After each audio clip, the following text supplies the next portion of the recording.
How to unlink an external bank account from PNC.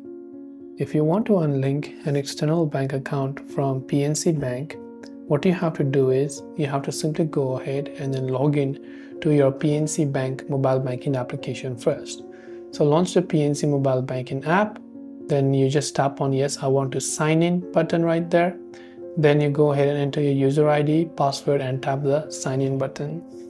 Once done, navigate to the Apps with Access section within the PNC Control Hub in the PNC mobile app, then remove the connection. Alternatively, you can visit the External Accounts section within your online banking profile and select the account to delete. This way you can unlink external bank account from PNC. I hope the video helped you out. If you have got any further questions, do feel free to also leave them down in the comment section below. As always, thanks for watching till the very end of the tutorial and see you soon in our next video.